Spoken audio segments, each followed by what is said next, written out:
Hello there, crafting friends. This is Cheryl Ann again today with another video. Today is the first day of spring. It's September 22nd, and it's 102 degrees here, and the humidity is way up. So I'm inside, and I got to thinking. I was talking about my maternal grandmother. In part 3 of my video about how I use fabric. And, she would say, well, why don't you use all your scraps up and, make a journal out of them, Don't waste anything. And it got me to thinking, and, she's right. So I'm gonna make a series of journals, and I'm gonna call them, I think I'm going to call them Nana's journals, because they're not going to have any digital. They're not going to have new papers. They're going to be scraps. They're going to be remnants. They're going to be leftovers. So this, this is my box that I just kind of throw stuff in that I haven't used in a journal. And I do have some sheet music. This was the inside of a book, and I thought, oh, that'd be perfect. So I'm going to use that. And then I had some books that I bought, some of those coloring books that I never used. So I pulled out this page with the African violet, because she used to grow them, and she also raised canaries. And since her birthday was 3 days after mine in February, mine's the 14th, and hers would have been the 17th. So it should be right here. I pulled out this page. It has a nice little quote on it. So I'm going to use that. I have some paper from the dollar store that, I didn't buy it. I had it.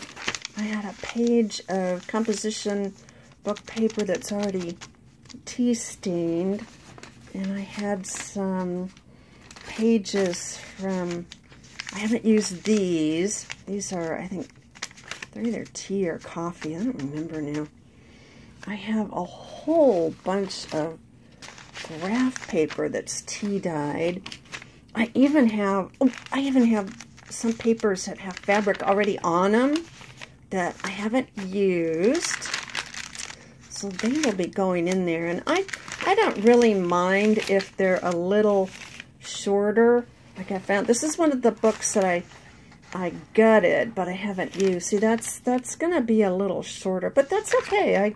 Remember, this is all scraps.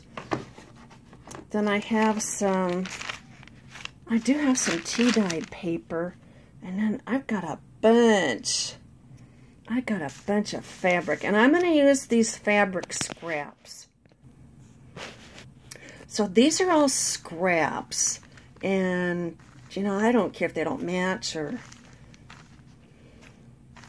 maybe I should call this a Depression era journal, because I'm not using anything. I'm not going out and buying anything. Everything is going to be used. And then I have some fabric here. I have this huge pile of fabric and this lovely ribbon that I've never used. I have 2 pieces of it, so I'm thinking, well, you know what, I'm going to put that in Nana's journal. And then I have some of these are some fall strips that I didn't use, so I'll be using some of those. Then I have a whole bag full of, these are just scraps, and they're all different colors. So I'm going to use some of those. And then I do have this whole plastic bin.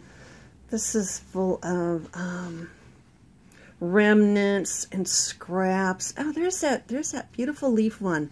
I showed you in one of the part 1, 2, or 3 of how I use fabric, and I wasn't sure if it was paper or fabric. If it's wrinkled like this, I'll just lightly iron it, because I don't like to have the wrinkles. This is just full. This will keep me busy. So you can see I've got all kinds of stuff I've just thrown in. There are some strips in there, but I'm just going to use things that are leftovers. I mean, it's not going to be a real junky journal. But I'm not going to use digitals, and I'm not going to use any magazine. I don't think I'm going to use any magazine prints, and I'm going to be doing a lot of fabric, and the fabric's going to stick out over the edge, and so I'm just going to have fun with this one. So this will be part 1, and I'll take you along on my journey for this one. This will be Nana's journal number 1. So thanks for stopping by, and I'll see you later.